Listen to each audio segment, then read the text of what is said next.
Prologue. The room where they decided I was nothing. They decided my worth in a room with glass walls and leather chairs that cost more than my entire upbringing. 9 men, all alphas, all powerful, all pretending they weren't already bored. I stood on the polished floor of the Stonebridge Council chamber with my hands folded the way they'd taught me. Soft, polite, non-threatening.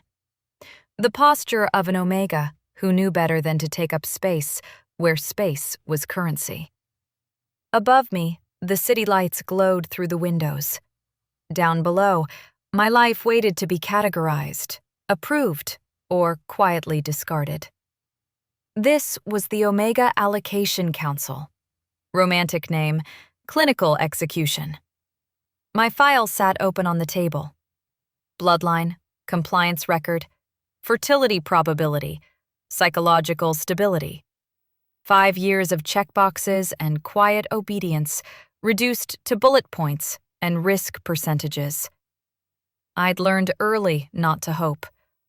Hope was messy. Hope made Omegas dangerous. Still, some traitorous part of me counted breaths as the final alpha skimmed my page. Once. Twice. Then the chairman cleared his throat. "Eerie Vale," he said, already reaching for the next file. "No placements this cycle." No one looked at me. No one apologized.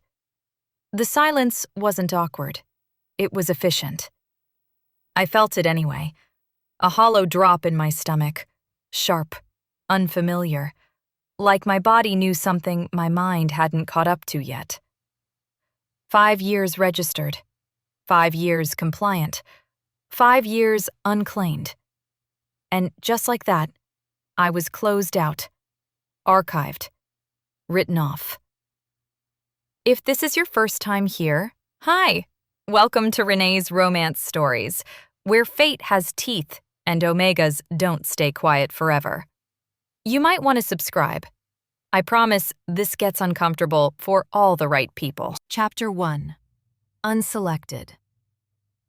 The worst part wasn't the rejection. It was how quickly everyone moved on. Chairs scraped, screens dimmed. Someone laughed softly at a private joke that had nothing to do with me. The council clerk, my coworker technically, didn't even meet my eyes as she logged the outcome. Unselected. A clean word. A polite one. Like I'd missed a networking opportunity instead of being publicly declared surplus. I walked out of the chamber with my spine straight and my face calm, because Omegas who cry in public never live it down. The elevator ride down from the 42nd floor felt longer than the last 5 years combined. My parents were waiting in the lobby, not with concern, with calculation. My father didn't ask if I was okay, he asked, "How bad?" "Final," I said. That was all it took. His mouth tightened. Not in grief. No, grief would have implied attachment. This was frustration. Damage assessment. A man realizing his careful positioning within the council hierarchy had just taken a hit. My mother exhaled slowly, already retreating behind composure. "We'll need to act quickly." I blinked. "On what?" "Before people start talking," she said, as if that explained everything. Of course it did. By the time we reached the car, the plan was already formed. I would leave Stonebridge. Quietly. Temporarily, they said, like exile was a weekend inconvenience. A cooling-off period until my failure faded from relevance.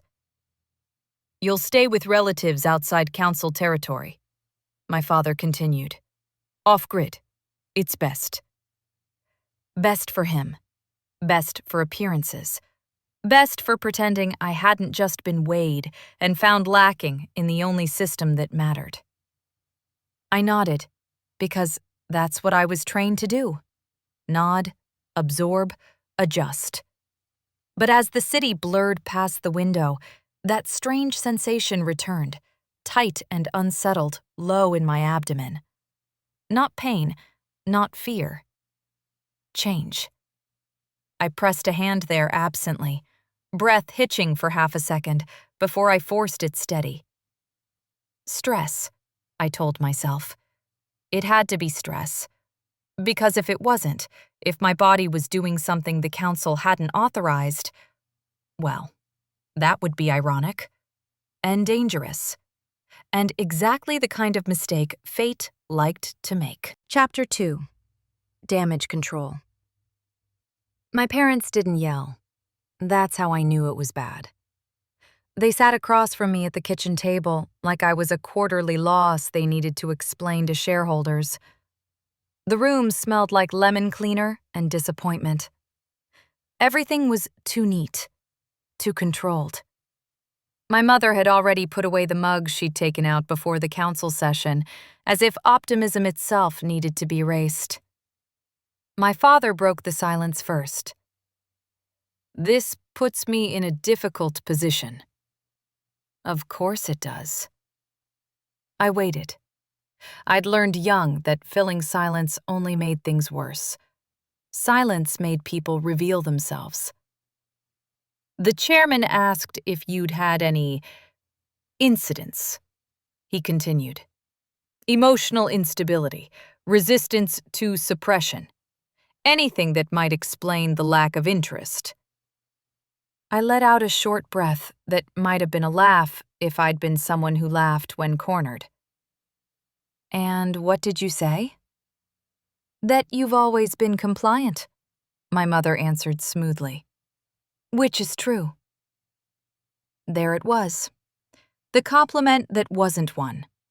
Compliant, quiet, easy to manage, unselected. I didn't embarrass you, I said. I followed every rule. My father's jaw tightened. Rules aren't guarantees, Iria. You know that.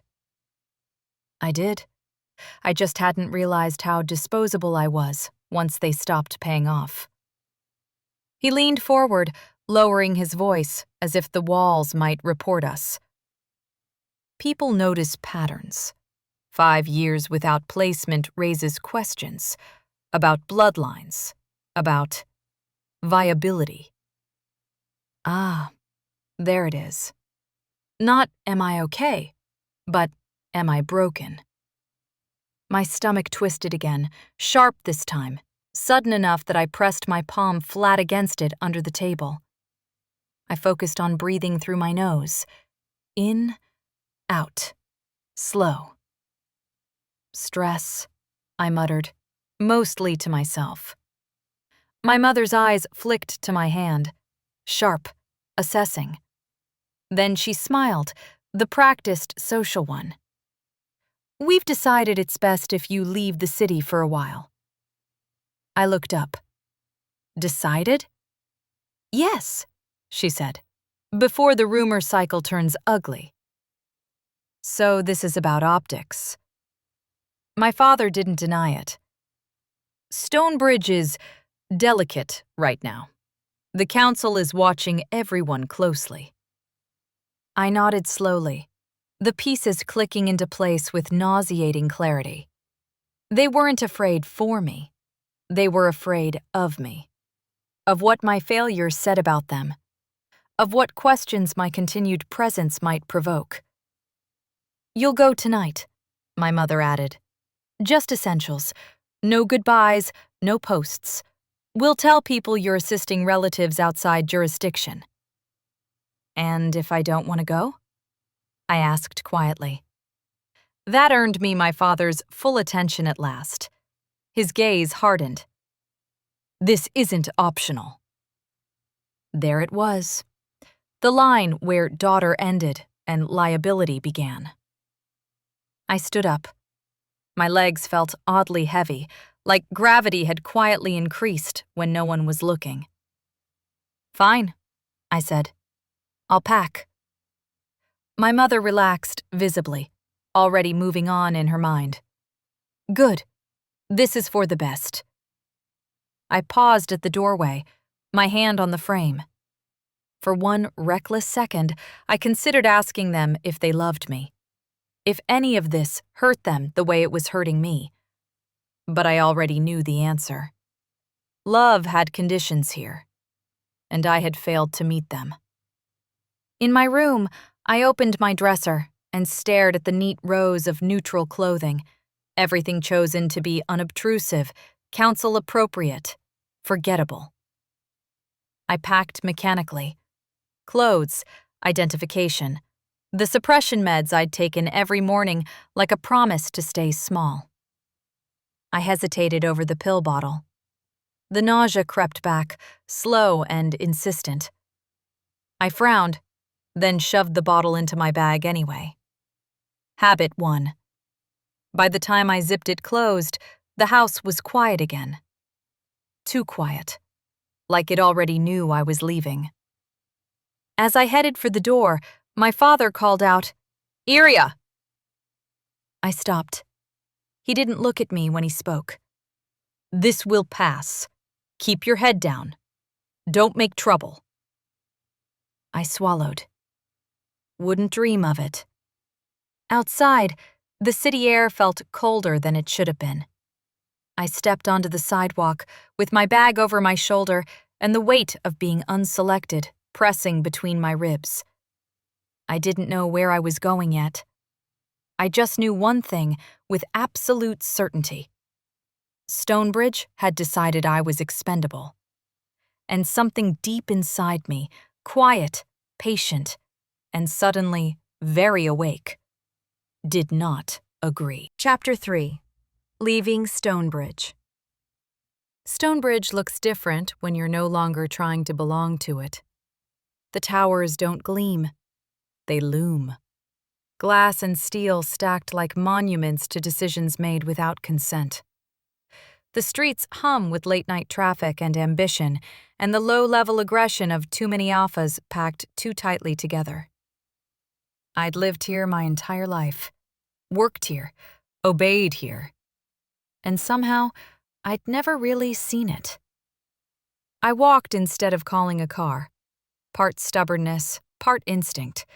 I needed the movement, the air, the sense that I was choosing something, even if that choice was just which direction to put one foot in front of the other.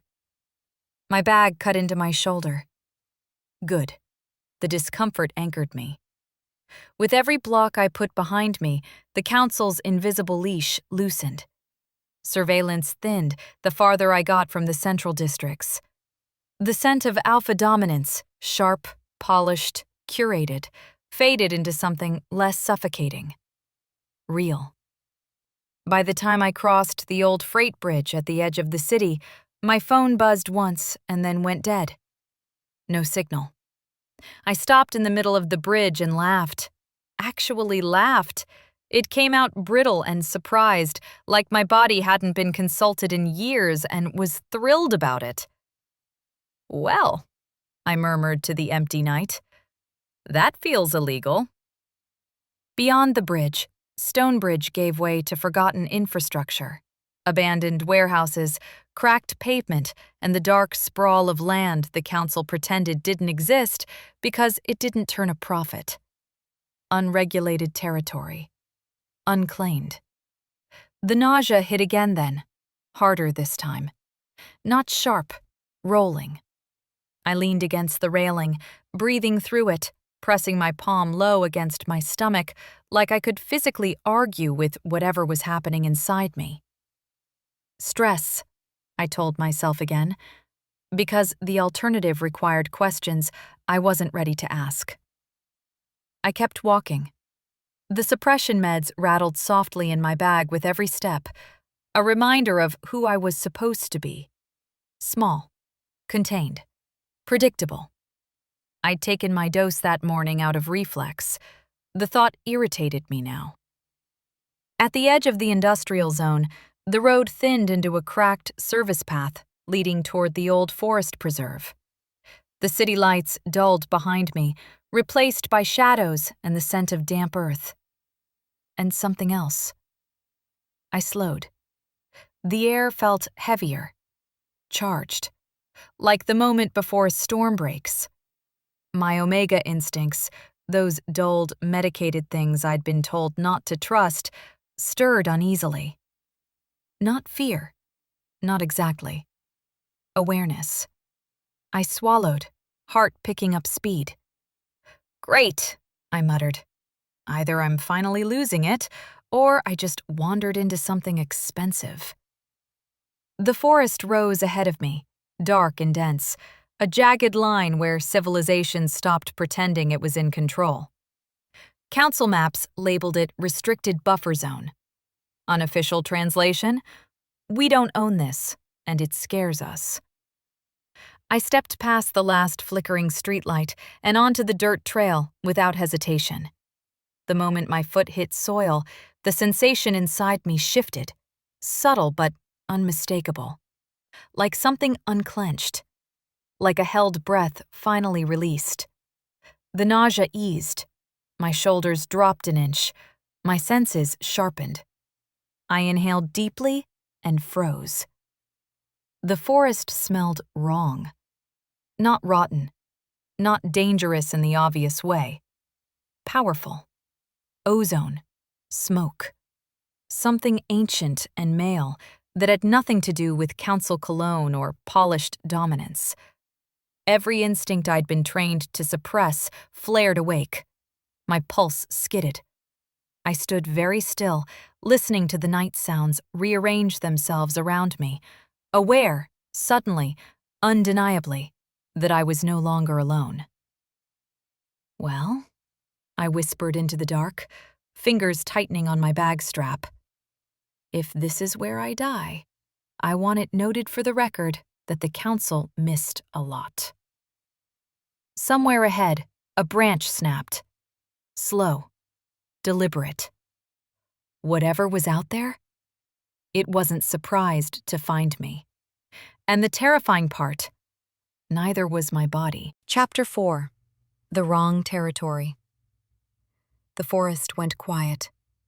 Not the peaceful kind. Not the gentle hush of leaves and distant insects doing their thing. This was the kind of silence that pressed in on your ears, heavy and deliberate, like the world itself was holding its breath. I did the same. Every survival lesson I'd ever absorbed, most of them unspoken, started screaming at once. Don't run. Don't challenge. Don't submit. Great. 3 contradictory instructions and no pause button. The scent hit me fully then. Not perfume.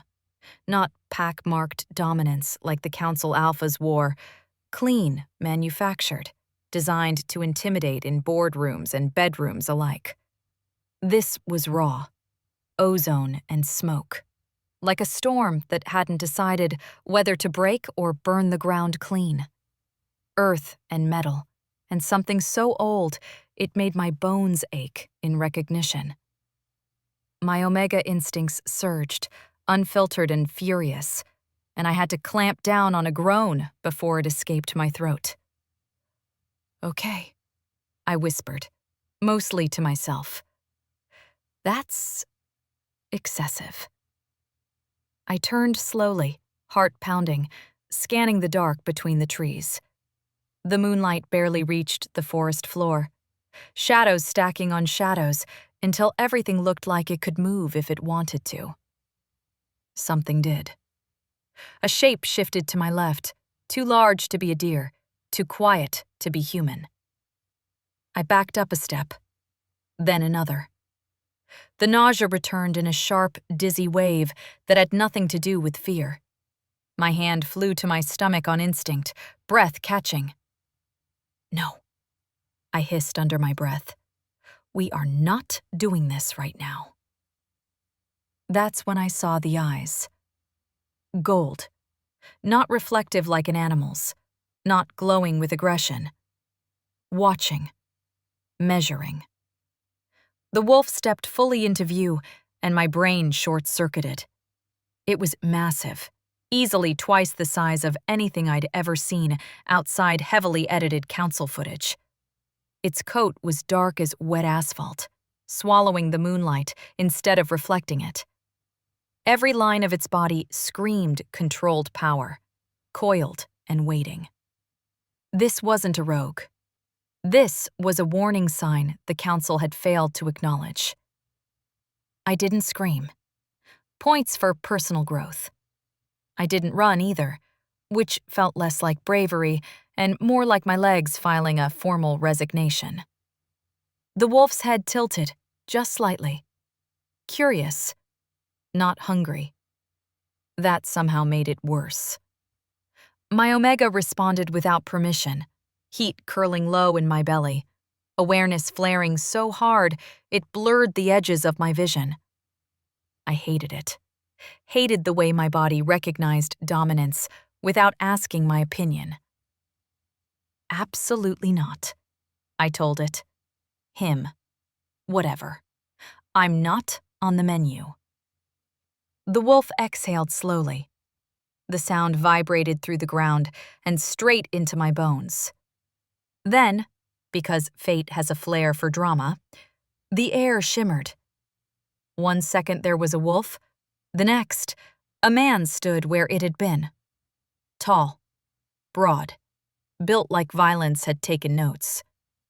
Dark hair fell loose around his shoulders, damp with mist.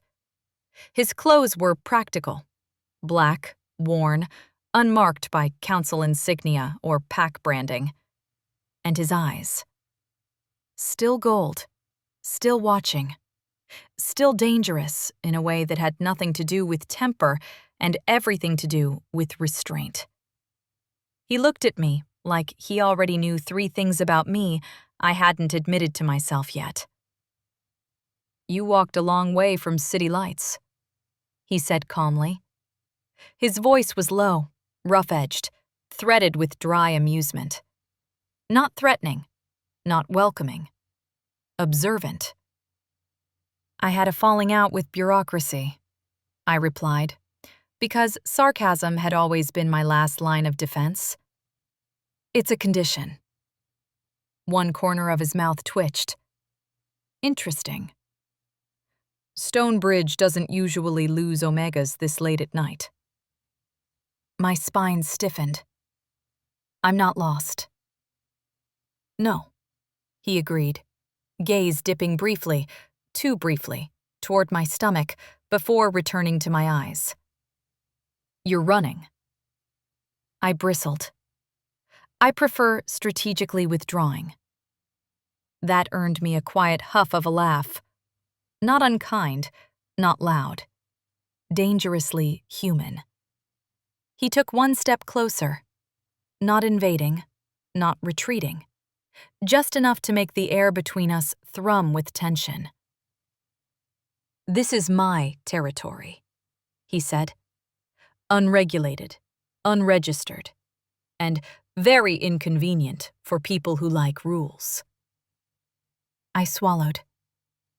"So, should I be worried?" He considered me for a long moment. Then he said, "That depends." "On what?" "On me." The realization hit hard enough to make my breath hitch. "I'm Dax Calder," he added, "and you don't belong to them anymore." The words landed heavy and unsettling and, worse, relieving. My Omega shuddered, something deep inside me loosening, as if it had been waiting to hear that exact sentence. I lifted my chin, meeting his gaze head-on. "Good," I said, "because they already decided they didn't want me." Dax's eyes darkened, not with hunger, with interest, and something colder. "Then they were very foolish," he said quietly. Somewhere deep inside me, that quiet, patient awareness curled tighter. This wasn't safety. This was the edge of something dangerous. And for the first time all night, I didn't want to turn back. Chapter 5. He doesn't ask. Dax didn't reach for me. That was the first thing that felt wrong. Every Council Alpha I'd ever encountered treated proximity like entitlement. Hands on hips, fingers brushing wrists, scent flared just enough to remind you who had leverage. They called it instinct. I called it a lack of imagination. Dax did none of that. He stood there, solid and infuriatingly still, like he had all the time in the world and no need to prove it, which, frankly, was unsettling. "You should turn around," he said, tone conversational. "Head back toward the bridge. Pretend you didn't smell anything unusual." I blinked. "That's your idea of a threat?" "No," he said. "That's me being polite." I snorted before I could stop myself. Wow, the Council really should update their warnings. Feared Alpha, surprisingly courteous. That corner of his mouth twitched again. I was starting to suspect it wasn't an accident. "You won't make it back," he added calmly. And here I was, feeling optimistic. "The city censors will flag you once you cross the boundary again," he continued, unfazed by my tone. "They already know you left Council territory. You just haven't tripped the alarms yet." My stomach dropped. "Then why haven't they—" "Because I'm blocking them." That shut me up. I stared at him, really looked this time. The way the forest subtly bent around his presence, the absence of ambient noise near him, like the land itself deferred. "You're shielding me?" I asked. "For now." "For what reason?" He studied me, eyes sharp, analytical, as if he were mapping something internal rather than physical. "You're carrying too many contradictions to be an accident," he said finally. I stiffened. "Excuse me?" "Registered Omega, fully suppressed scent, Council-compliant posture." His gaze flicked briefly to my clenched hands. "But your instincts are awake. Your body's reacting like it hasn't in years." My pulse kicked hard. "That doesn't mean anything." "It means someone trained you to ignore yourself," he replied. "And you listened." That landed closer to the truth than I was comfortable with. I folded my arms. "Let me guess. You're about to tell me I'm special." "No," he said flatly. "I'm about to tell you you're inconvenient." I barked out a laugh. "Finally! Honesty." "Inconvenient," he continued, "because if I let you walk back into Council territory, they'll reclaim you, reassign you, strip what little autonomy you have left. And if you don't? Then I make enemies." "Big ones?" He smiled then, not wide, not friendly. "Yes." My Omega stirred at that, uneasy, intrigued, painfully aware. I shifted my weight, suddenly exhausted. "So, what exactly are my options?" He didn't answer right away. Instead, he turned and started walking deeper into the forest. No command, no backward glance, just the assumption that I would follow. I hesitated for half a second, then, because apparently tonight was about poor but liberating decisions, I went after him. "Just so we're clear," I called softly, keeping pace. "If this ends with me in a basement or a cage, I will be very disappointed in myself." He huffed a quiet laugh. "I don't keep Omegas in cages." "Comforting?" "I keep them alive." We walked in silence for a while. The forest thickened, shadows knitting tighter around us. Strangely, my nausea faded the farther we went. My head cleared, my senses sharpened. I felt better. That alone scared me. "You're not asking permission," I said eventually. "No." "You're not offering a deal?" "No."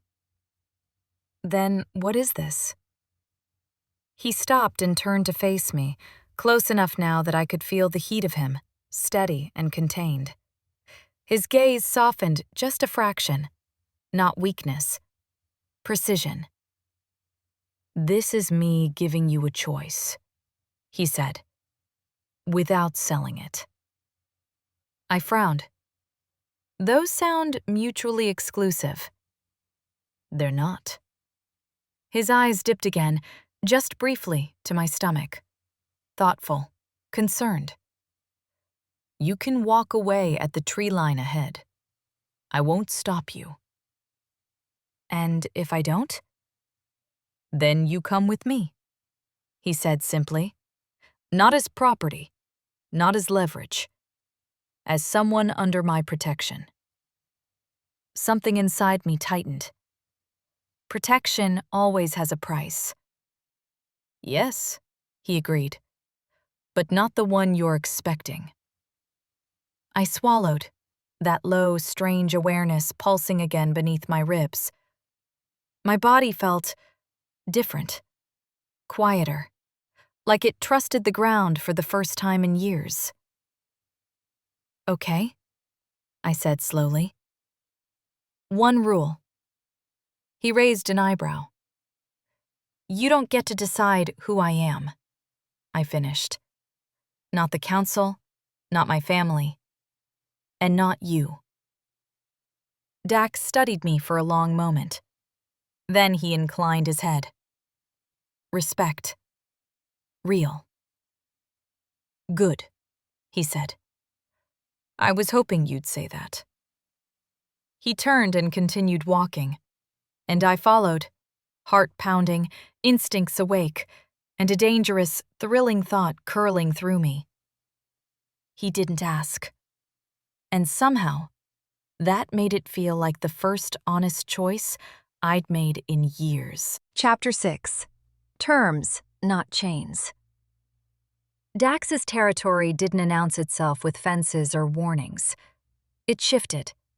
The forest changed first, trees growing thicker, older, their roots tearing up the ground like they'd refused to be managed.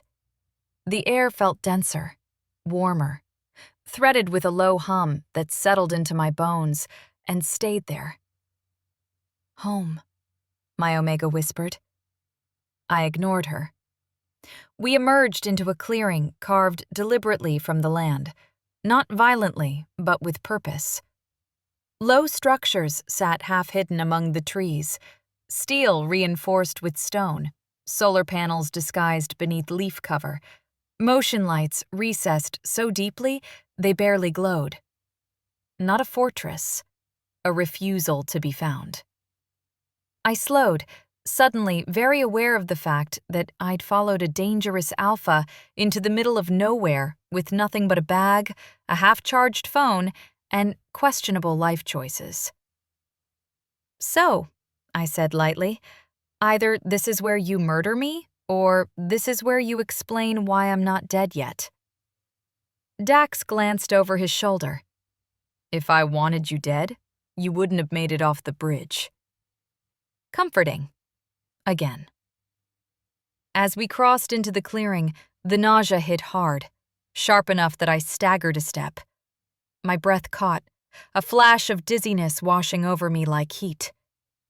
Dax was at my side instantly, not touching, hovering. "Sit," he said, voice calm but edged with something dangerous now. "I'm fine," I lied, because apparently that was still a reflex. "You're not," he countered, "and you don't get points for pretending." I lowered myself onto a stone bench near the entrance of the largest structure, swallowing hard until the wave passed. My skin prickled, senses overshooting, scent suddenly overwhelming, him, the forest, metal, rain that hadn't fallen yet. "I swear," I muttered, "this is just stress." "Stress doesn't realign Omega chemistry," he said quietly. That made me look up. His gaze wasn't invasive. It was clinical. concerned. Annoyed in the way someone gets when variables don't behave. "You're reacting like someone who stopped suppression too fast," he continued. "But that's not all." My pulse kicked. "You don't know that." "I do," he said. "Because if it were just withdrawal, you'd be shaking, angry, unstable.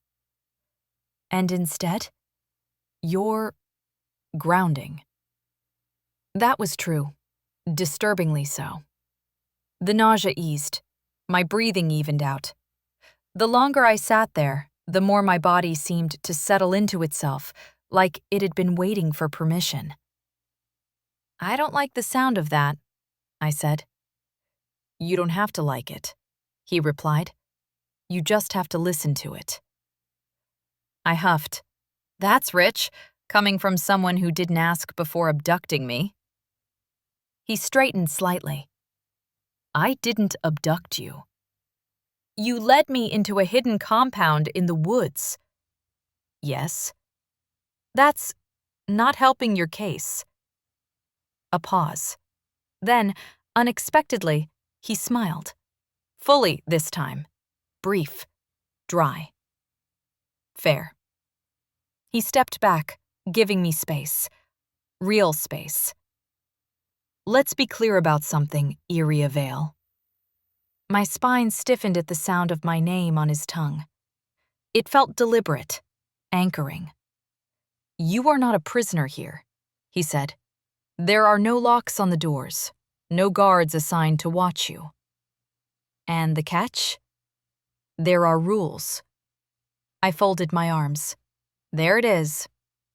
"Rule 1, he said. "You do not contact the council. Not directly, not through proxies, not through family." My jaw tightened, but I nodded. "Rule 2, he continued, eyes sharp. "You do not take Omega suppression meds while you're here." "That's not a rule," I snapped. "That's a medical decision. And suppression is not medicine." He shot back calmly. "It's compliance management." The words hit harder than I expected. "I've been on them since I was 16, I said. "You don't just stop, I know," he interrupted. "Which is why you'll be monitored. Not controlled, monitored." "And if I refuse?" He met my gaze evenly. "Then I'll help you leave my territory safely." That wasn't what I expected. No threat, no pressure. Choice. I swallowed. "Rule 3? His voice lowered slightly. "You don't minimize yourself here. Not for my pack, not for me." Something twisted painfully in my chest. "That's not enforceable," I said softly. "It is," he replied, "because I will call you on it every time." I looked away, throat tight. Damn him. "And what do you get out of this?" I asked. He considered that longer than I liked.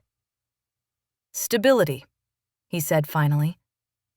"And the truth." "About what?" His gaze drifted to my stomach again, lingering just a fraction longer this time. "About why the council missed you." A chill slid down my spine.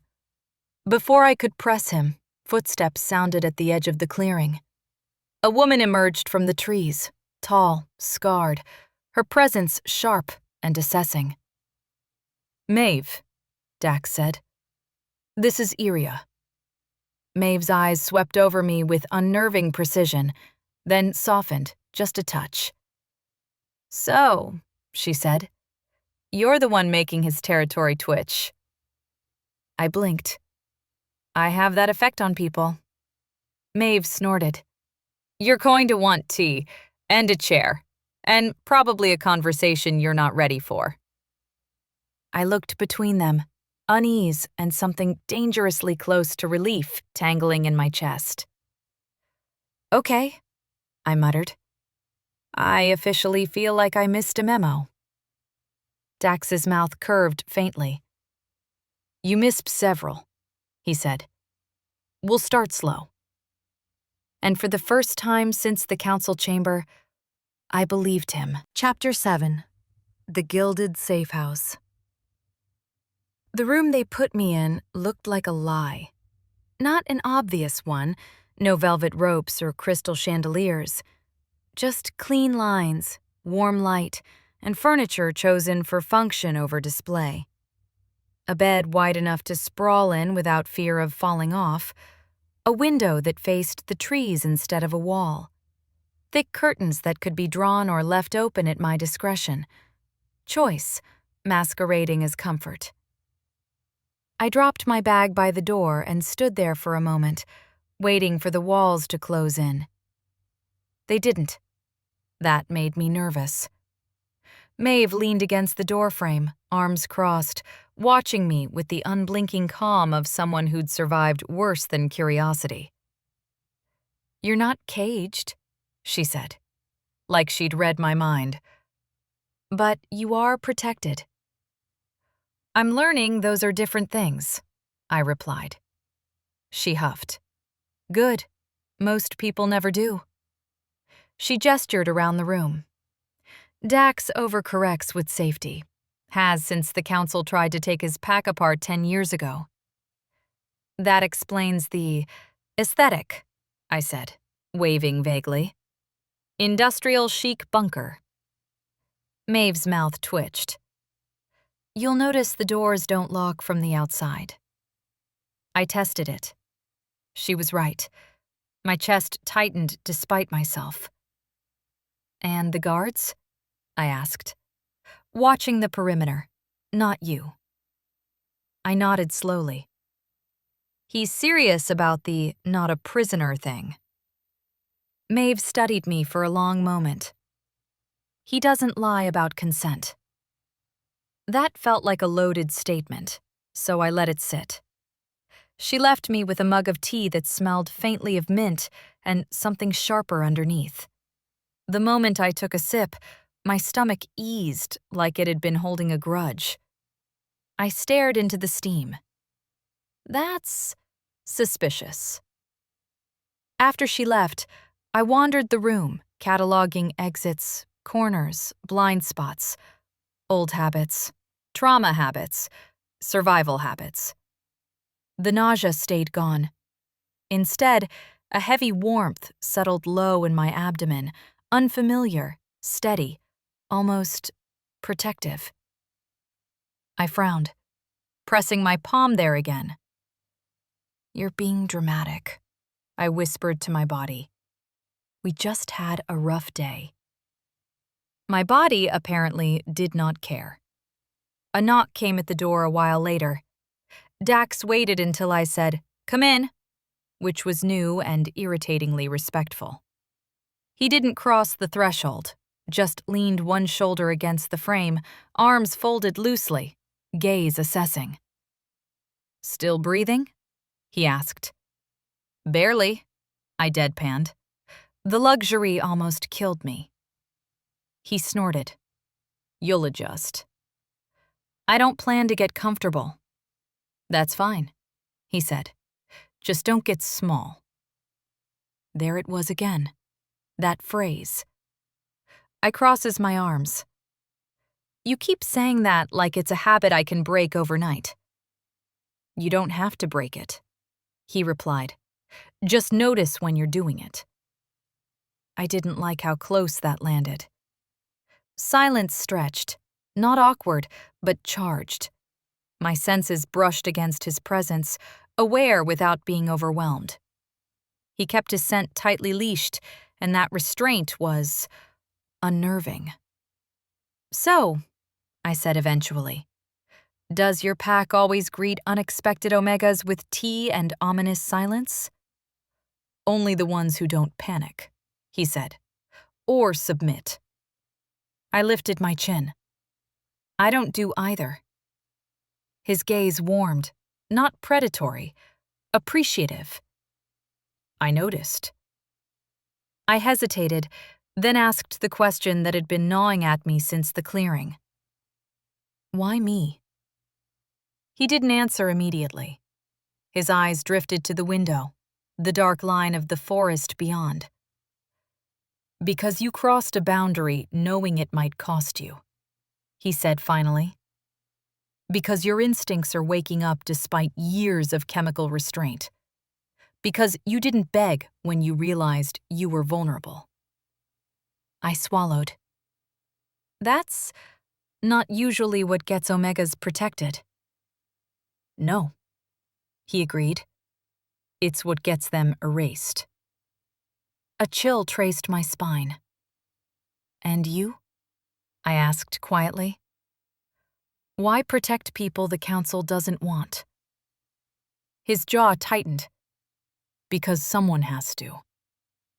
The room hummed with something unsaid. Another wave of exhaustion rolled through me. Not nausea this time. Bone-deep fatigue.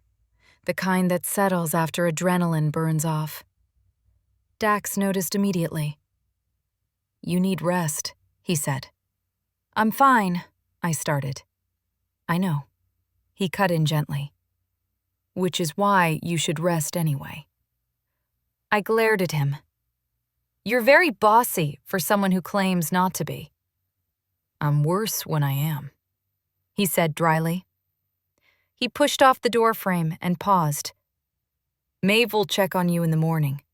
If anything feels wrong, anything, you tell her. And you? He met my gaze, something dark and protective flickering there before he masked it. I'll already know, he said. The door closed softly behind him. I sat on the edge of the bed, tea warm in my hands, heart thudding too hard for someone who was supposedly safe. This place wasn't a cage, but it wasn't neutral either. It was a sanctuary built by someone who understood exactly how dangerous protection could become. I lay back, staring at the ceiling, my hand drifting, again, down to my stomach. The warmth there pulsed, slow and insistent. Okay, I whispered. You win. Sleep took me before I could decide who I was talking to. Chapter 8. Maeve clocks it first. I woke up wrong. Not panicked, not sick, just off. Like my body had shifted half a degree to the left overnight and forgot to inform my brain. The forest outside my window was still and gray with early morning light. For one disorienting second, I didn't know where I was. Then, memory snapped back into place. Dax, the compound, the rules, the tea that had tasted a little too much like mercy. And the warmth. Still there. Low. Steady. Unignorable. I pressed my palm to my stomach and exhaled slowly. Okay, I whispered. We're going to need to talk about this. My stomach did not respond. Rude. I showered, dressed in the clean clothes Maeve had left folded on a chair, soft, practical, chosen for movement instead of aesthetics. When I stepped outside, the compound was already awake. People moved with quiet purpose. No staring, no whispers. That alone was unsettling. Maeve was waiting by the edge of the clearing, mug in hand, gaze tracking me the moment I appeared. Morning, she said. You're lying, I replied. It's barely conscious. She snorted and handed me the mug. Same tea as last night. I drank it because my body leaned into it like it recognized a friend. Maeve watched my hands, my breathing, the way my shoulders had finally dropped. How long since your last suppression dose? She asked casually. I frowned. Yesterday morning. Before the council? Yeah. She nodded once, filed it away. We walked. No destination announced, just movement through the trees until the sounds of the compound faded behind us. Did you sleep? She asked. like I got hit with a tranquilizer dart. Dream? I hesitated. No, just heavy. Maeve stopped. I took 2 more steps before realizing she wasn't beside me anymore. She turned, eyes sharp now, focused, not unkind.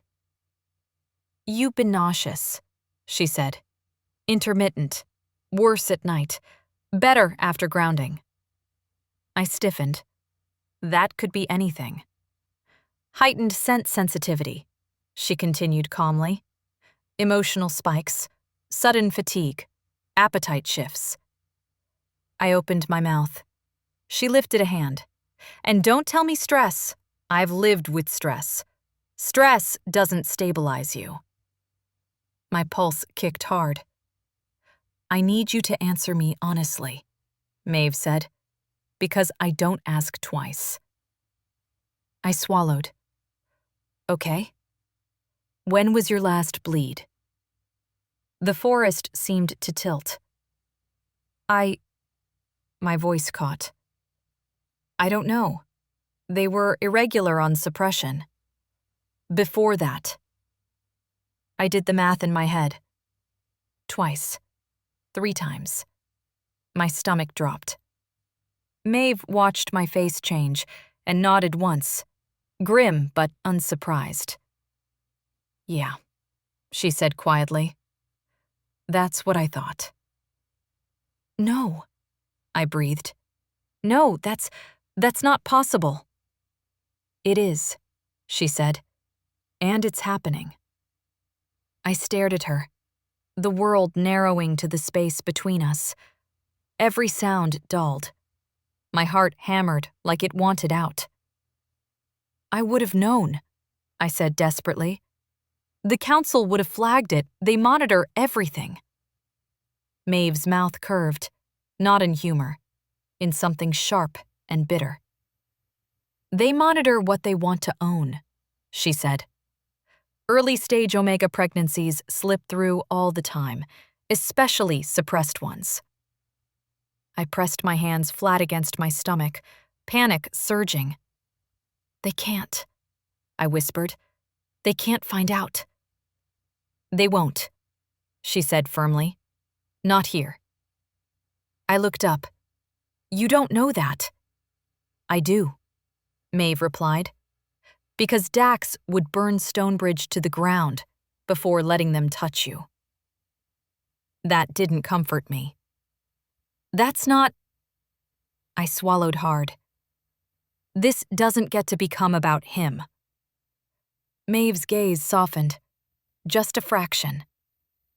"It won't," she said. "Not unless you let it." I shook my head, breath coming fast now. This can't be happening. I just got free. I know," she said, stepping closer, not touching, respecting the line. "And you still are." I laughed, short and hysterical.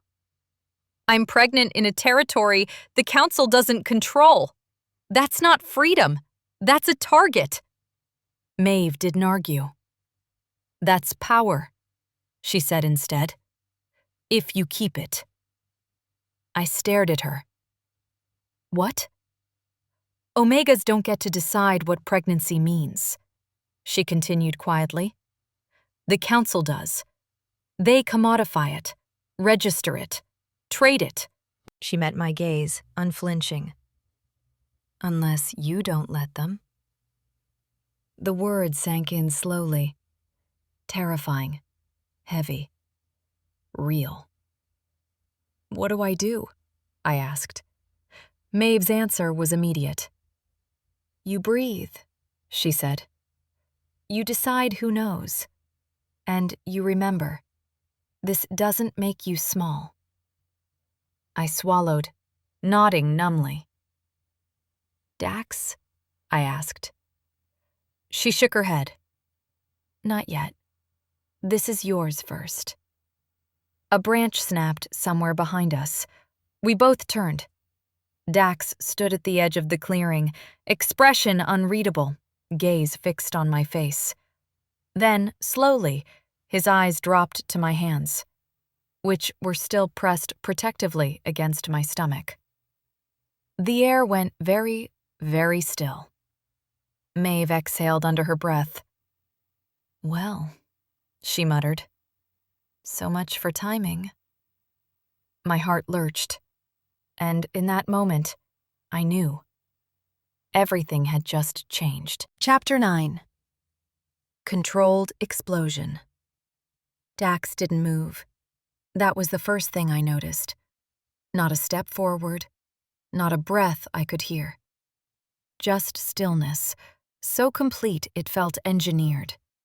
Like every instinct he had was locked down behind reinforced walls. His gaze lifted from my hands to my face, slowly, carefully, as if sudden movement might fracture something fragile between us. Maeve swore quietly, not in panic, in acknowledgement.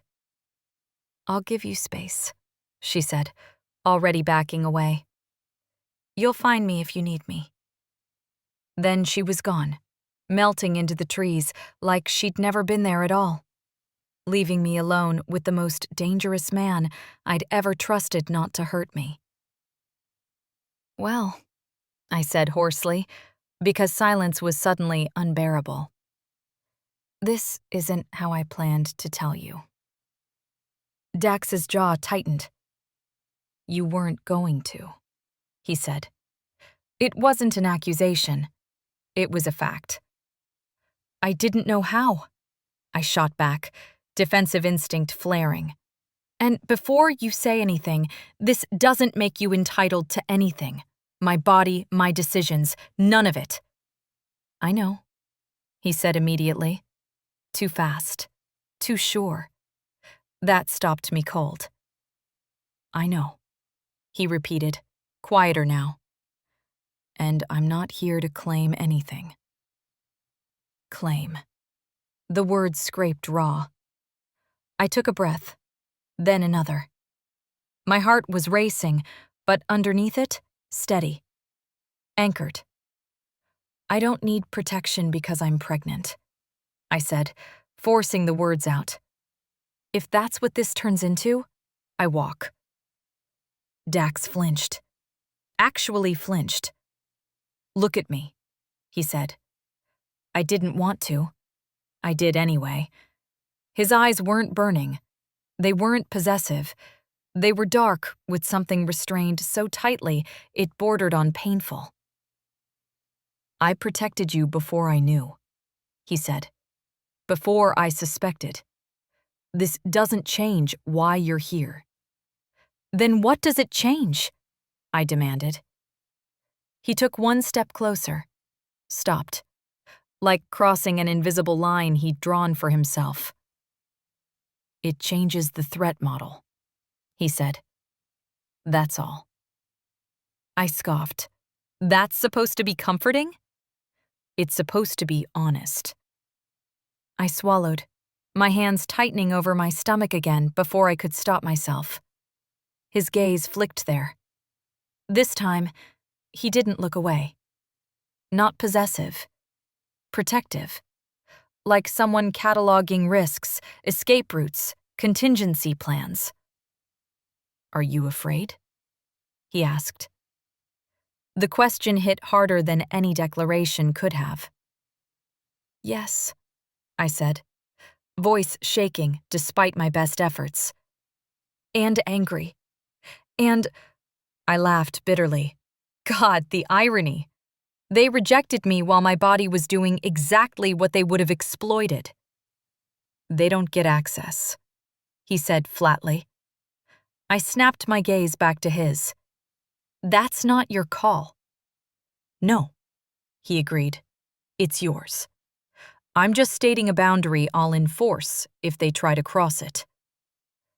That wasn't the same thing. The tension in my chest eased a fraction. "I need to say this," I continued, out loud, before assumptions start breeding. "Say it." "This pregnancy doesn't obligate me to you. or to your pack, or to any future you might be imagining. Dax was silent for a long moment. Then he nodded. Agreed. I blinked. That's it? That's it, he said. You don't become leverage because your body is doing something extraordinary. Something inside me cracked, not broke, shifted. And if I decide to leave? I asked quietly. He didn't hesitate. Then I help you disappear so thoroughly the council never finds you. And if I stay? Then I adjust everything, he said simply. Training, security, information flow. No one touches you without your consent. No one discusses your condition unless you allow it. Condition. Not asset. Not heir. Not claim. My throat burned. You're very calm about this, I said. His mouth curved humorlessly. I'm not. I felt it then, the tension under his skin, the coiled violence held in check by sheer will. I'm furious, he admitted softly. At the council. At the systems that made this dangerous instead of sacred. At myself. For not pulling you out of that city sooner. That's not... I know. He cut in gently. Still true. Silence stretched again. Different now. Heavy, but not hostile. Maeve was right, I said finally. This has to stay mine. For now. Dax nodded. You decide who knows.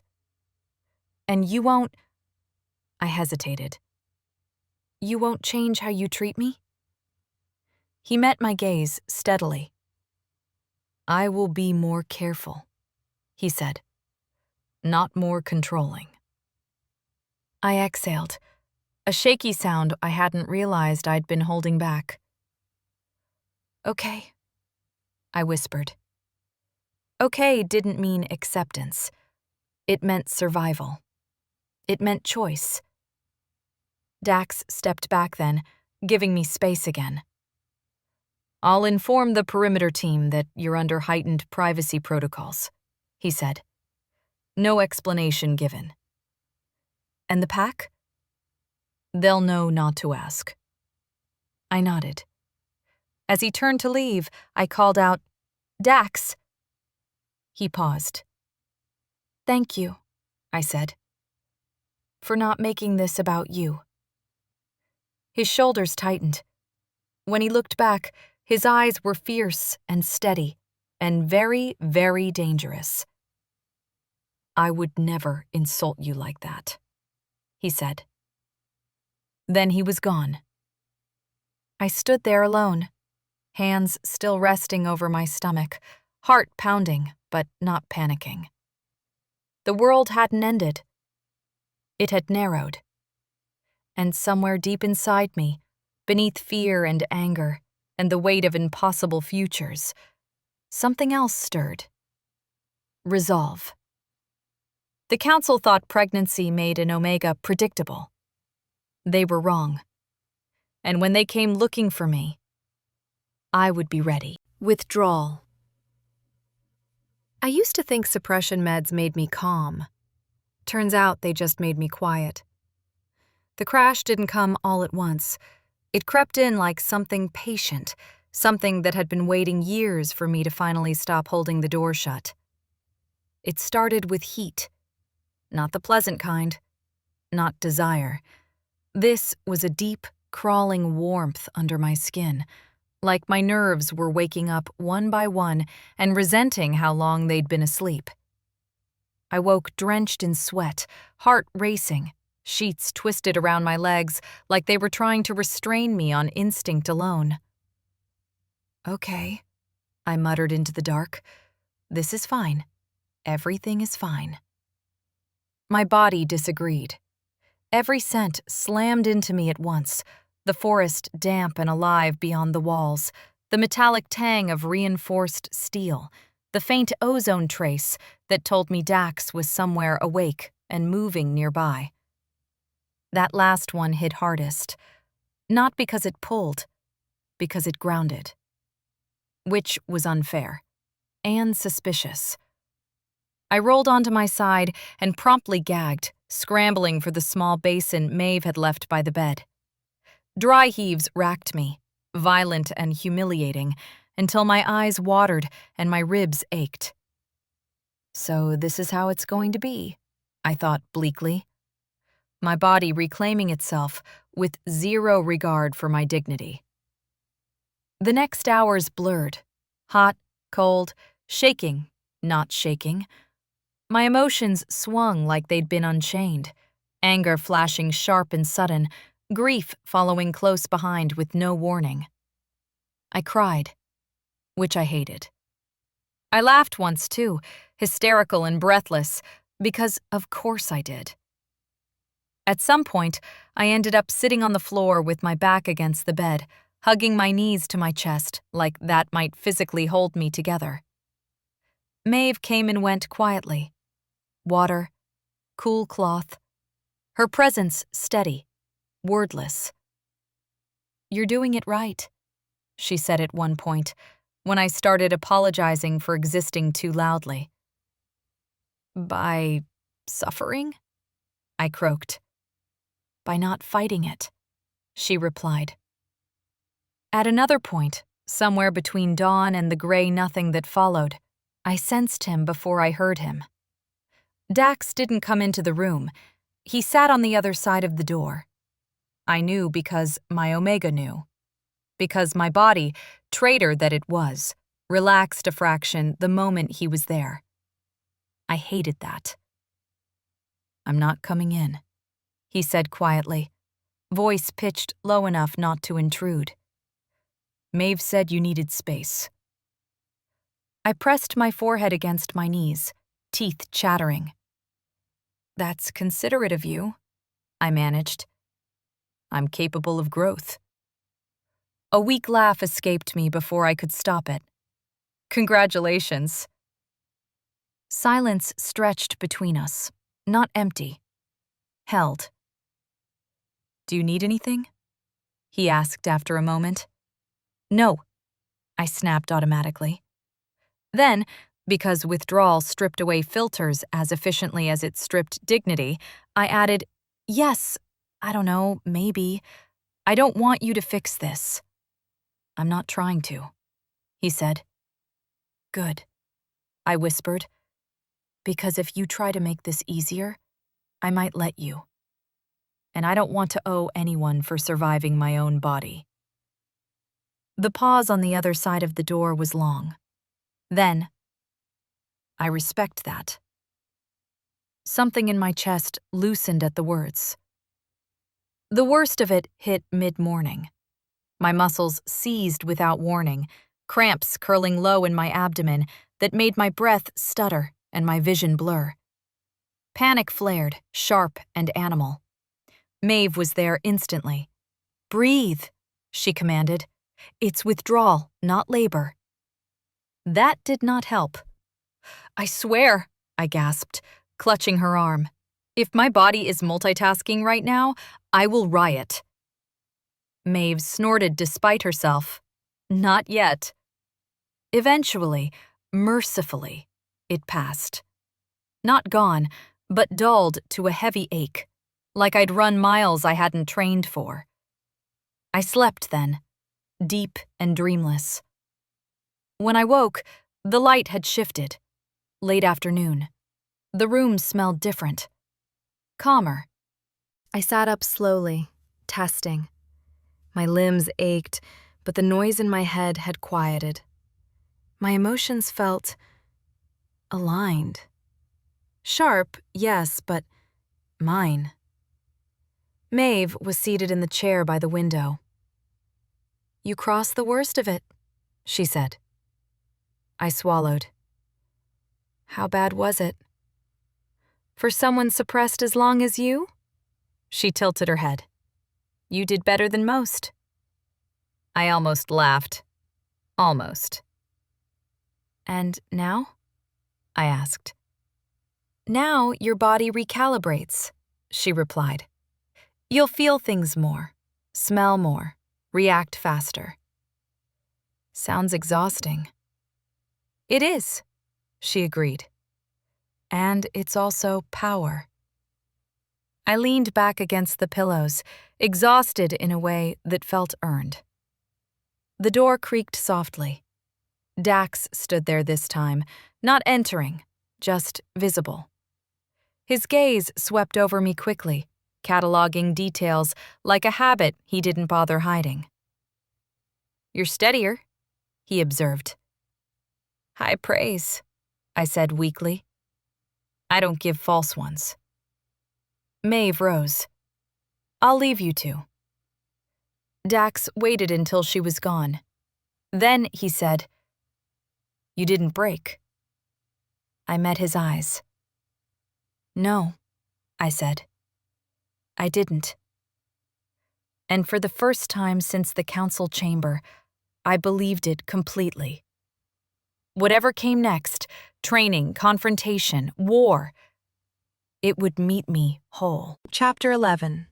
Training, rewritten.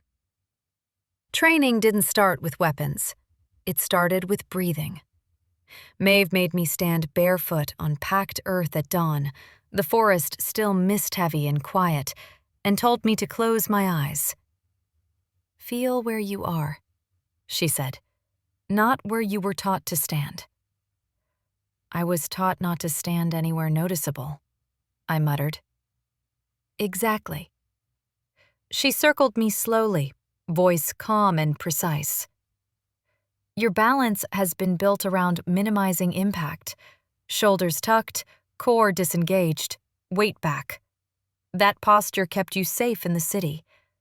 It will get you killed out here. I opened my eyes. No pressure. She handed me a staff, not the heavy training poles I'd seen others use, but something lighter, flexible, balanced. Pregnancy safe, she said before I could ask. We train control, not collapse. The words still landed like a live wire. Pregnancy. I inhaled, slow and deliberate, grounding the way she'd taught me. The warmth low in my belly answered, steady and present, not fragile, not weak. Maeve noticed. Of course she did. Good, she said. You're listening. The first drills were humiliating. Footwork stripped down to essentials. Weight forward, knees soft. Spine aligned instead of folded inward like an apology. Every time I defaulted to making myself smaller, Maeve corrected me with a tap of her staff and a look that said, try again. You don't shrink to survive, she said. You adapt. I bit back a retort and did it again and again. By mid-morning, my muscles trembled, not from strain, but from unfamiliar engagement. I was using parts of myself that had been asleep for years. Dax watched from the edge of the clearing, not hovering, observing. He kept his scent tight, respectful, but his attention was unmistakable. A quiet pressure that anchored rather than overwhelmed. When I faltered, he didn't step in. When I succeeded, he didn't praise, which, somehow, made it mean more. Maeve transitioned me into defensive drills next.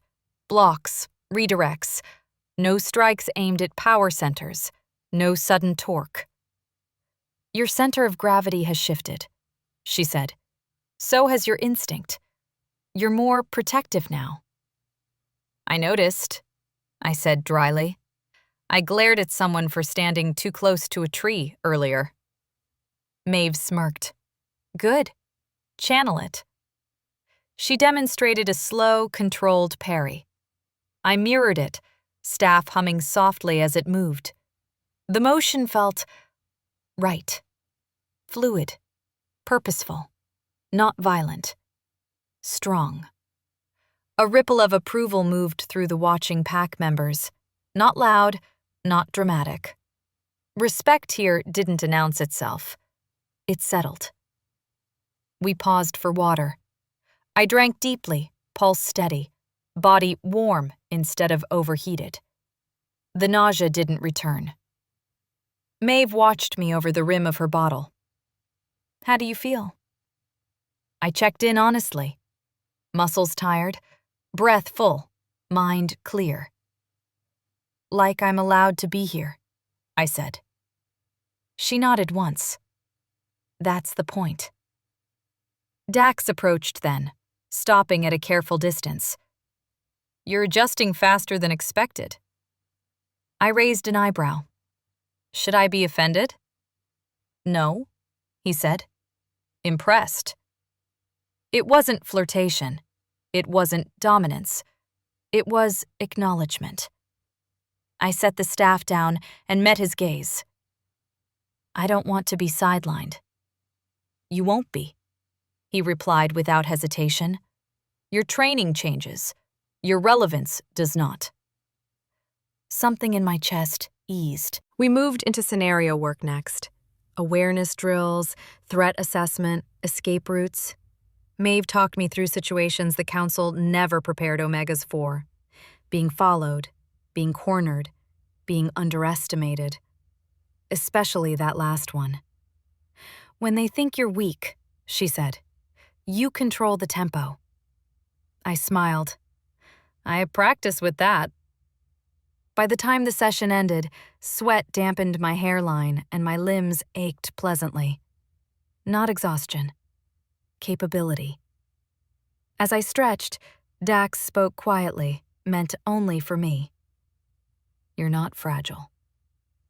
I know, I said. I'm changing.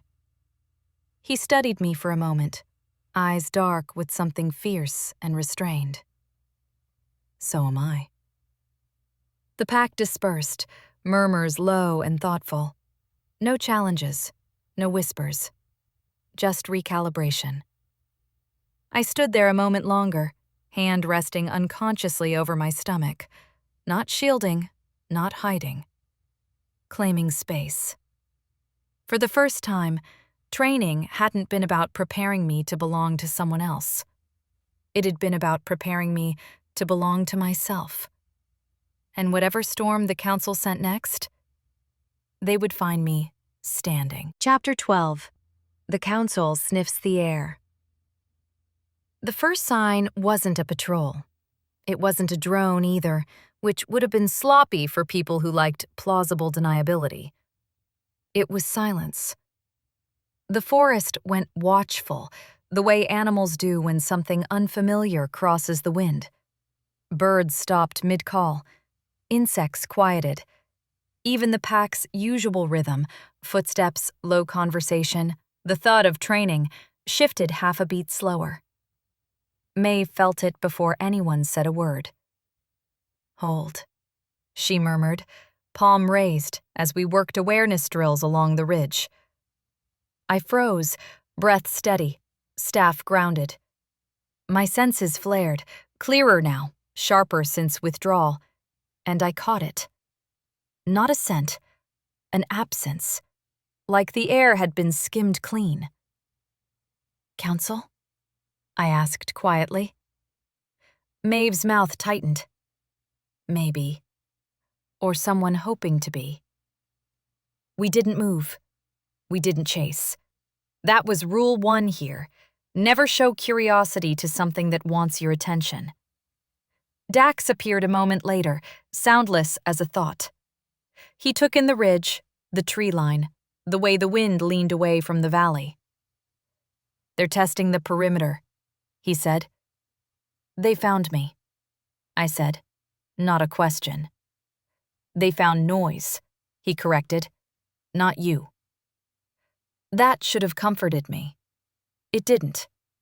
Because noise is how the Council works. Pressure waves, rumors, subtle disruptions that make people panic and out themselves. Do they know about? I started, then stopped. Dax met my eyes. No. Maeve nodded. Not yet. The yet sat heavy. We moved back toward the compound in a loose triangle, no urgency in our steps, no sign of alarm. The pack read the cues and adjusted without being told. Extra eyes at the tree line, conversations cut short, weapons within reach but not drawn. Prepared, not provoked. Inside the main structure, Dax brought up a holo map. Nothing flashy, just clean overlays of territory and sensor shadows. A thin line pulsed near the southern edge. Independent contractors, Maeve said. Not council-branded. That's deliberate.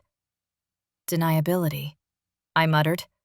If they find nothing, it never happened. Dax glanced at me. Exactly. The map shifted. The pulsing line faded, replaced by a faint ripple that brushed the edge of the preserve and retreated. A sniff. A test. My hand drifted, again, to my stomach, fingers splaying protectively before I caught myself. Dax noticed. He always did. They won't push today, he said calmly. This was reconnaissance. They wanted to see if anything reacted. And did it? I asked. He shook his head. No. Maeve's gaze flicked to me, then away. Which will bother them. I swallowed. What happens next? Next, Dax said, shutting down the display. They send questions instead of scouts. As if on cue, his comm chimed. Once. He checked it, expression unreadable. They're asking about you, he said. My spine straightened. Already? They framed it as concern, he added dryly. Your family reported you missing. Of course they did. Do we respond? Maeve asked. Dax looked at me, not for permission, for decision. I took a breath. Slow. Grounded. The warmth low in my belly answered, steady and present. They don't get access, I said. Not to me. Not to my location. Not to my body. A corner of Dax's mouth curved, approval, sharp and fleeting. Agreed, he said. We'll give them nothing that feeds curiosity. And my family? I asked quietly. Maeve answered this time. We monitor. We don't intervene unless it escalates. I nodded. It was the right call. Hard. Clean. The comm chimed again. Dax didn't answer it. Instead, he said, they'll keep sniffing. When they realize you're not panicking, they'll change tactics. To what? I asked. His eyes met mine, dark and intent. Leverage. The word echoed in my head, long after the meeting broke and the pack resumed its careful normalcy. Leverage meant pressure. Pressure meant mistakes. I stood at the window later, watching the forest breathe, one hand resting lightly over my stomach, not hiding, not signaling. Remembering. They thought pregnancy made an Omega predictable. They were wrong. And if the council wanted leverage, they were about to learn what it meant to push someone who had finally stopped shrinking. Chapter 13. Leverage. The council didn't knock. They never did when they wanted something to hurt. The message arrived at dusk, clean and bloodless, delivered through channels that were technically legal and morally rotten. A courier drone skimmed the tree line just long enough to drop a sealed packet at the perimeter and flee like it knew better than to linger. Maeve brought it to me without comment. Dax didn't open it. He looked at me. Choice, again. My fingers trembled when I broke the seal. Not fear, exactly. Anticipation. Like my body already knew what kind of cruelty preferred stationary. The letter was short. Your absence has created instability. Your family is facing review. Return for mediation. Resolve this quietly. I laughed once. It came out thin. Instability, I repeated. Amazing how my existence keeps doing that. Maeve's jaw tightened. They're leaning on optics. Soft threat first. Dax watched my face, not the letter. They're testing your reflexes. I folded the paper carefully, smoothing the crease like it mattered. They're not worried about me, I said. They're worried about control. And they think your family is the lever, Maeve added. There it was. The shape of the thing. My chest tightened. Not guilt, not duty. Anger. Clean and hot. They don't get to do this, I said. They don't get to borrow my blood like collateral. Dax nodded once. Agreed. The second message came before I could finish my tea. A live ping this time. My mother's contact ID flashed on the console like a dare. I stared at it. Maeve swore under her breath. That was fast. Dax didn't reach for the console. He didn't block the call. He didn't tell me what to do. I want to hear it, I said. The line connected with a faint crackle. My mother's face filled the screen, perfectly composed, eyes bright with a strain she couldn't quite hide. Iria, she said, relief and reproach braided tight. Thank the stars, we've been so worried. About me? I asked, or about the council? She flinched. This isn't the time for it's exactly the time, I cut in. My voice surprised me, steady, low, unyielding. Say what you need to say. She glanced off screen. Someone was there. Of course there was. They put us under review, she said. Your father's position is tenuous. They think your disappearance reflects poorly on our stability. Funny, I said. They seemed fine when I was invisible. Her lips pressed thin. You don't understand how this looks. I smiled without warmth. I understand perfectly.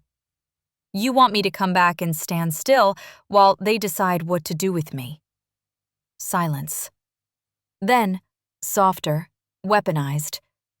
You've always been good at smoothing things over. There it was, the old hook.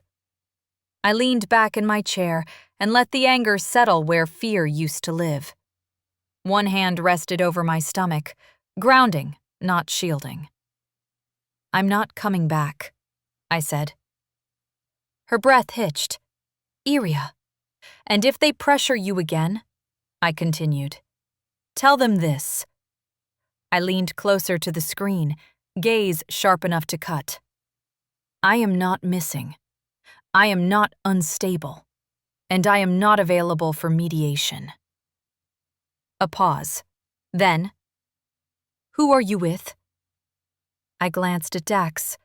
He didn't move, didn't loom, didn't claim. I answered anyway. I'm with people who don't negotiate my body. Her face went pale. Iria, she whispered, fear finally breaking through. They'll escalate. I know, I said gently. That's why you need to listen. Her eyes flicked off screen again. Tell them, I said, that if they continue to use you as leverage, they'll force a response they can't control. And what response is that? A man's voice asked from off-screen. Smooth, curious. I felt Dax's attention sharpen like a blade being drawn. I smiled. Mine. The call cut. The room exhaled. Maeve let out a slow breath. Well, she said, you just drew a line. Dax studied me, something fierce and approving burning behind his restraint. They'll come harder now. I know, I replied. That's fine. I stood, feeling the quiet strength in my legs, the steady warmth within me that answered fear with resolve. They wanted leverage, I said. They just reminded me why I left. Outside, the forest shifted, listening, waiting. Let them escalate. I was done being moved. Chapter 14. The Boundary Test. They didn't challenge me with teeth. That would have been honest. They challenged me with proximity. It happened the next morning during drills, light movement only. Maeve's voice steady as she walked me through controlled turns and balance shifts. The pack kept its distance, like they'd been told. Respectful. Alert. Except one of them didn't get the memo. He stepped into my space on a pivot, close enough that I felt his heat before I saw him. Tall, broad, scar along his jaw like punctuation. Not aggressive, curious, testing. Careful, I said mildly, adjusting my stance without backing up. You're drifting. His mouth curved. Didn't think you'd notice. I met his eyes. I notice everything now. A few heads lifted around the clearing. Conversations thinned. Maeve's staff tapped once against the dirt. Back, she said, calm as stone. The man, Rowan, someone murmured later, didn't move. Not forward, not away. Just checking lines, he said. Council's been sniffing. People get nervous. So you decided to make me nervous, I replied. Bold strategy. A ripple moved through the onlookers. Not laughter, interest. Rowan's gaze flicked briefly to my stomach, then back to my face. It was quick, calculated. Something inside me went very still. I didn't flinch. I shifted. Maeve had taught me how to claim space without escalating, how to move the tempo back into my control. I stepped in close, just enough to reclaim the center, staff angled low and non-threatening, eyes level. You don't get to check my lines, I said quietly. Ask next time. Silence fell like a held breath. Rowan looked at the staff, then at my feet, planted, balanced, not retreating. Then he stepped back, one pace, clean, no apology. Fair, he said, and dipped his chin. It wasn't submission, it was acknowledgement. The tension bled out of the clearing in a single exhale. Training resumed like nothing had happened, but everything had changed. Maeve caught my eye and nodded once. Across the clearing, Dax hadn't moved. He didn't need to. Later, when the pack dispersed and the morning cooled into quiet, Rowan approached again, this time with space, hands open, voice respectful. Didn't mean to crowd you, he said. Wanted to know if the rumors were real. Depends which ones, I replied. That you wouldn't fold, he said, and that you'd hold the line without making it a spectacle. I considered him. And I wanted to see it myself. I tilted my head. Satisfied? Yes, he said simply. We're done. He turned and left without another word. Dax came to stand beside me only after the clearing emptied. Not close, not possessive. Thank you for not intervening, I said. I didn't need to, he replied. You set the boundary. They respected it. And if they hadn't? His eyes darkened. Then I would have. I believed him.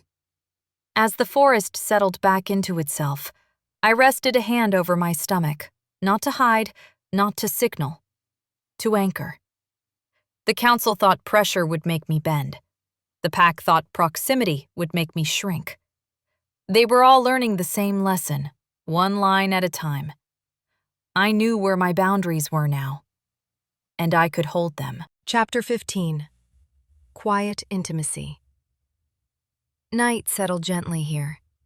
Not the sharp-edged kind that stalked Stonebridge. No neon glare, no restless hum of ambition vibrating through concrete. This dark came slow and patient, folding itself around the compound like a promise kept. I sat on the low stone wall near the perimeter, wrapped in a jacket that smelled faintly of pine and iron and something undeniably Dax. He hadn't given it to me. It had simply appeared on the back of my chair sometime after sunset, which felt intentional. The forest breathed around us. Somewhere far off, a wolf called. Not a warning, not a challenge. A check-in. You should be inside, Dax said quietly from behind me. I didn't turn. I am. He stopped a few feet away, close enough to be present, far enough to respect the line we'd both drawn.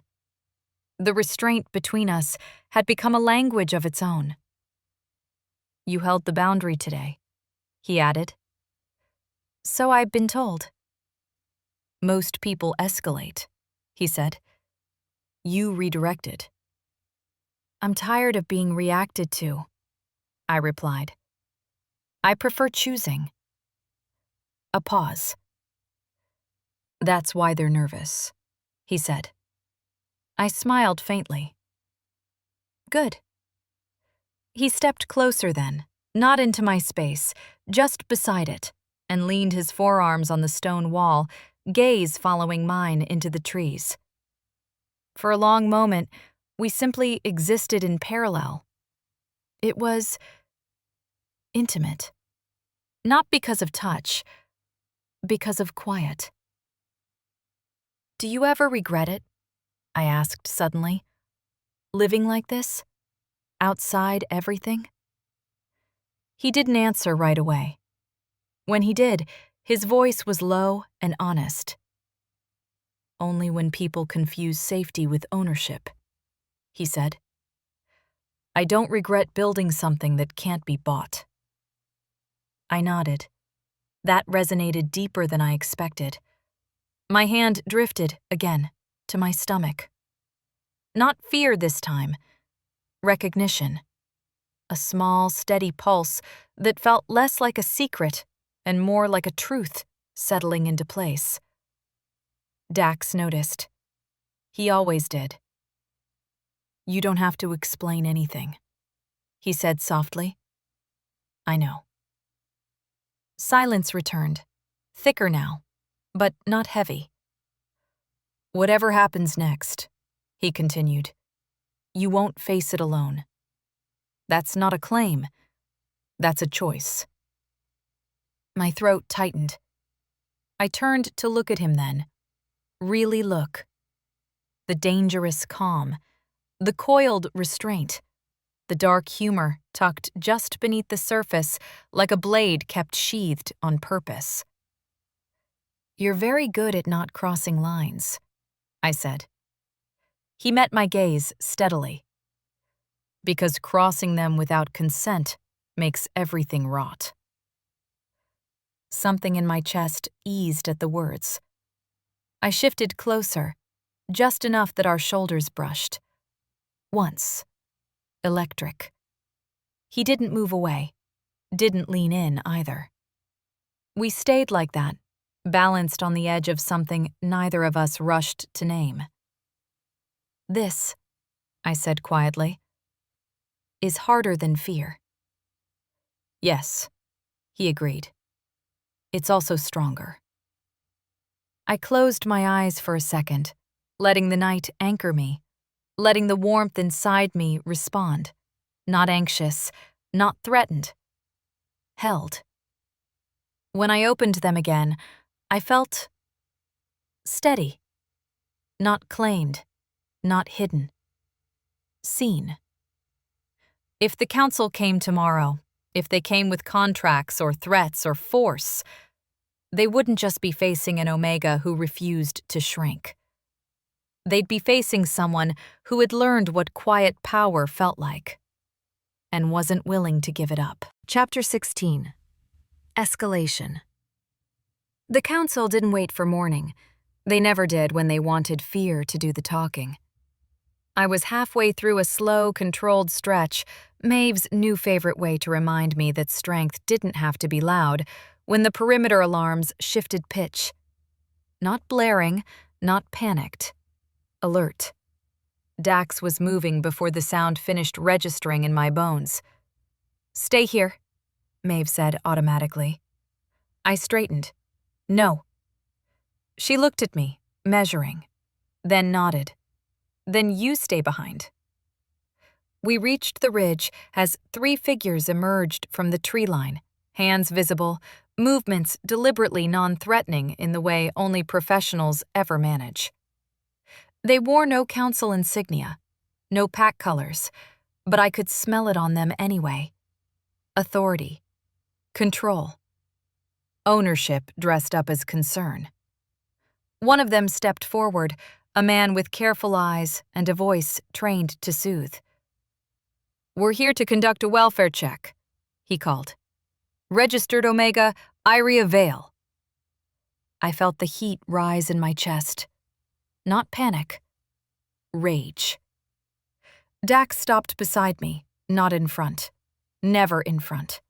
The message was subtle but unmistakable. She stands where she chooses. "She's safe," Dax said evenly. "You're trespassing." The man smiled. "Council jurisdiction extends—" "Not here," Dax interrupted. Calm. Flat. Final. The enforcer's gaze slid to me then, sharpening with interest. "Iria," he said, soft as velvet. "Your family is very concerned." Of course they were. "I'm not missing," I replied. My voice carried farther than I expected. "You can report that back." "And your condition?"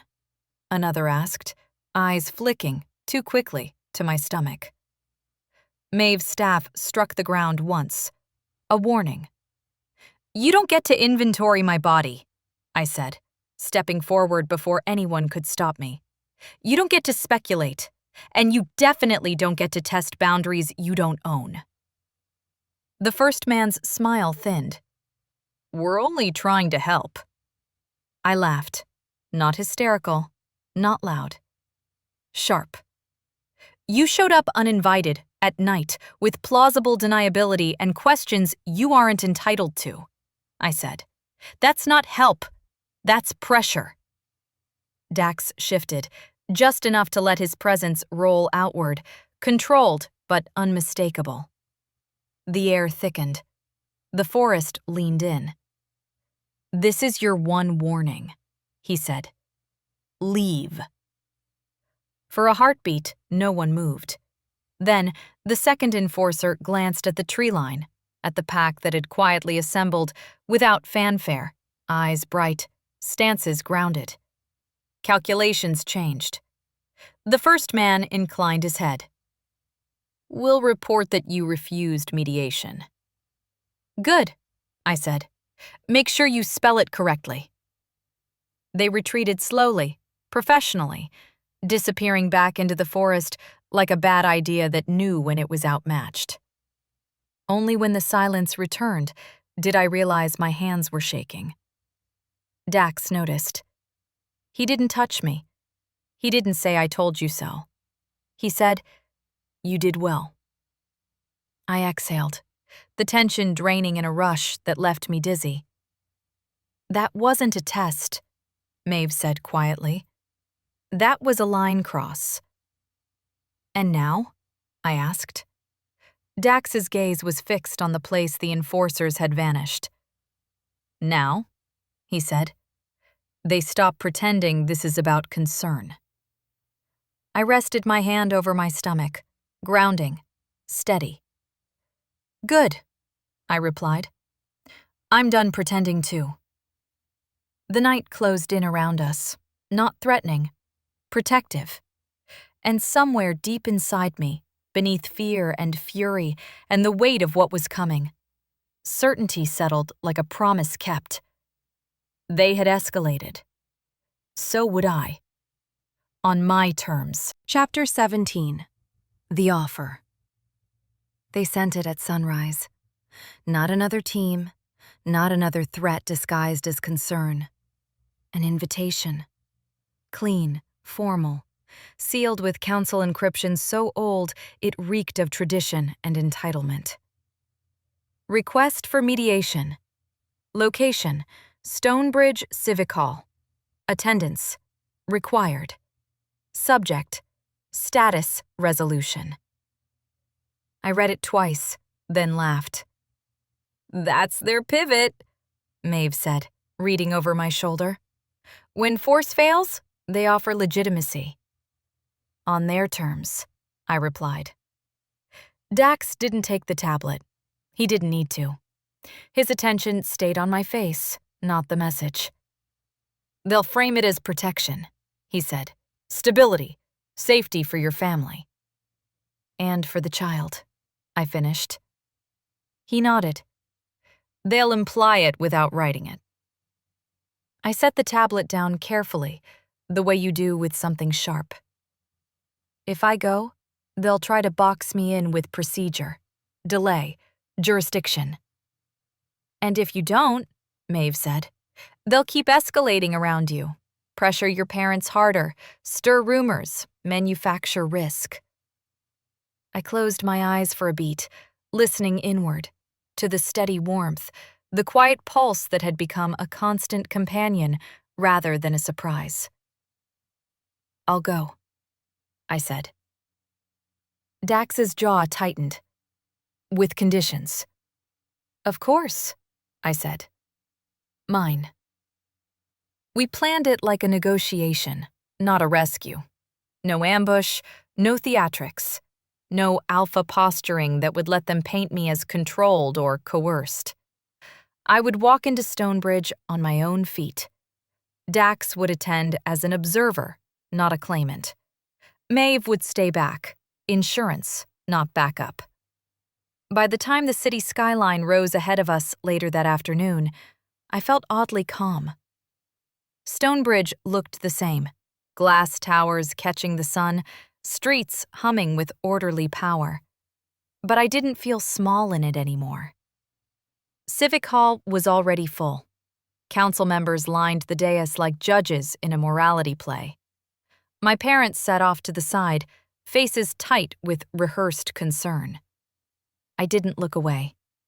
I didn't rush to them either. I took my place at the center of the room, unaccompanied. The chairman smiled. Iria Vale, thank you for agreeing to mediation. I didn't agree, I said evenly. I accepted the invitation. A flicker of irritation crossed his face. Good. We're here to ensure your safety, he continued.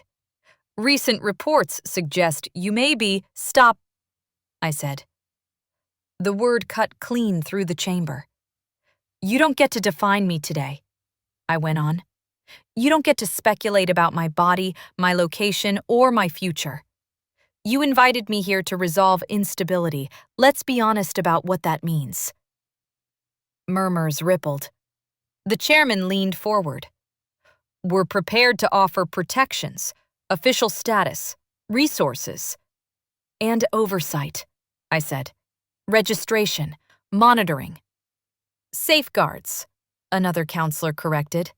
Ownership, I replied. Silence fell. I placed my hands flat on the table, feeling the steadiness in my bones, the quiet certainty that had grown there over weeks of choosing myself. "You rejected me," I said calmly. "Publicly. You decided I wasn't worth placement. Now you're concerned because I stopped being manageable." The chairman's smile thinned. "You misunderstand." "No," I said. "I understand perfectly. This," I gestured to the chamber, "only works if Omegas stay predictable." I straightened. "I'm not here to negotiate my compliance," I continued. "I'm here to set terms." Every eye in the room was on me now. "My family is removed from review," I said, "effective immediately. Any further pressure on them is treated as retaliation." The chairman opened his mouth. "And," I added, "you will formally recognize independent territories as autonomous. No forced mediation, no welfare checks without consent." A stir. Sharp. Uncomfortable. "And if we refuse?" someone asked. I smiled then. Not sweet. Certain. "Then you can explain to the public why an unclaimed Omega walked away from your system and thrived," I said, "and why you tried to drag her back." Silence. The kind that recalculates power. From the back of the room, Dax met my gaze once. Not approval. Trust. The chairman leaned back slowly. "We'll consider your proposal." "Good," I said, "because I'm done being considered." I turned and walked out before they could reframe the room around me. Outside, the air felt lighter. I rested a hand over my stomach, not hiding, not signaling. Choosing. Behind me, Stonebridge buzzed with the sound of a system adjusting to a variable it had never planned for. And for the first time, I knew, really knew, they couldn't put me back in the box. Not now. Not ever. Chapter 18. Consequences. The council didn't explode. They fractured. That was the first thing Maeve told me when the first reports filtered in. Quiet, precise, devastating in their understatement. 2 resignations, she said, scrolling through secure feeds. 1 temporary leave, and a very loud argument that bled into the public minutes. I leaned back in the chair, one hand resting low, grounding. They're eating each other. They always do when control slips, she replied. Power hates exposure. The retaliation came anyway. Not dramatic, not violent. Administrative. My family's accounts were frozen for exactly 12 hours before being reinstated with an apology that didn't apologize. A zoning review appeared at the edge of Dax's territory, rescinded just as quietly after the first legal challenge. Rumors circulated, carefully planted. Whispers that I was unstable, that I'd been coerced, that I was hiding something. I listened to them with a strange, calm distance. They're testing narrative now, Maeve said, seeing which lies stick. Dax watched me, unreadable. Do you want me to shut it down? I shook my head. No, let them talk. That was the difference. A week ago, I would have panicked, tried to correct the record, explained myself into a corner. Now I understood something fundamental. You don't argue with a system that's unraveling. You let it show. The pack felt it too. Support didn't come in declarations. It came in presence. Extra eyes on the perimeter. Food left at my door without comment. Training adjusted without asking if I was up to it. Respect expressed in the way no one tried to manage me. Rowan stopped by one evening, posture easy, gaze direct. They asked questions, he said. And? I prompted. I didn't answer, he replied. Neither did anyone else. I smiled. Good. That night, a message came through channels the council couldn't scrub, a leaked clip from the mediation chamber. My voice, steady and unflinching, played alongside a transcript. You rejected me. Now you're concerned because I stopped being manageable. Public reaction was swift. Not outrage. Recognition. Omegas in other districts started asking questions. PACs outside Stonebridge's orbit issued statements about autonomy and consent. The narrative the council had curated for decades cracked. Maeve looked at me over her tea. You didn't just protect yourself. I know, I said quietly. And how does that feel? She asked. I considered it. Heavy, I admitted. But right. Dax joined us later, standing close enough that his presence warmed my side without caging me in. They're recalibrating, he said. New proposals, soft language. And next? I asked. They'll learn, he replied. Or they'll become irrelevant. I looked out at the forest, at the territory that had become more than refuge. It had become proof. My hand drifted to my stomach, where the steady warmth felt less like a secret now, and more like a promise. The council had tried to turn pregnancy into leverage. Instead, it had become a line they couldn't cross. Consequences weren't fireworks. They were permanence. And as the days settled into a new rhythm, one built on choice, not compliance, I realized something quietly powerful. The council would recover. The system would adapt. But it would never forget the Omega who walked away and refused to be folded back in. And neither would I. Epilogue. Quiet power. The first snow came early that year.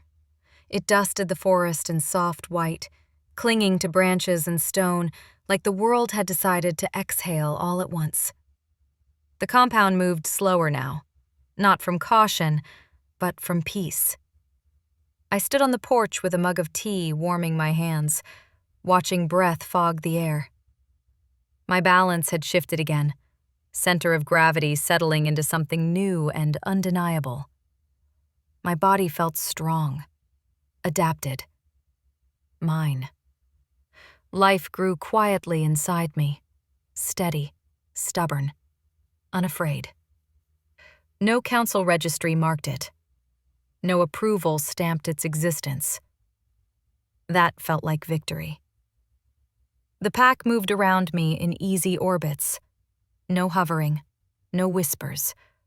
Protection without possession. Respect without spectacle. Dax joined me, close but careful, shoulder brushing mine like it belonged there. You're smiling, he said. I was thinking about how angry they still are, I replied. It's comforting. He huffed a soft laugh. They'll survive. They always do, I said. They just won't own everything anymore. Silence settled between us, warm, familiar. After a moment, Dax spoke again. There's something I should say. I turned to face him, already knowing he wouldn't frame it as obligation or fate. Say it, I said. I choose you, he said simply. Not because of what you carry, not because of what you represent, because of who you are. No claim, no declaration that boxed me in. Just choice, offered and left open. I rested my hand over my stomach, then reached for his, slow, deliberate. I choose us, I replied, on terms that don't cage either of us. His fingers closed around mine. Not tight. Right. The snow fell thicker, quieting the world into something soft and steady. Somewhere beyond the trees, the city kept spinning, councils arguing, systems adapting, power reshuffling itself like it always did. Here, though, there was no rush, no spectacle, just a future unfolding at its own pace. I had been unselected once, discarded by a system that mistook silence for weakness. Now, I stood in a place built on consent and consequence, carrying life that would never be taught to shrink. Quiet power didn't roar. It endured. If you believe strength can be soft, power can be chosen, and fate doesn't get the final word. Like, comment, and subscribe to Rene's romance stories. This pack protects its own.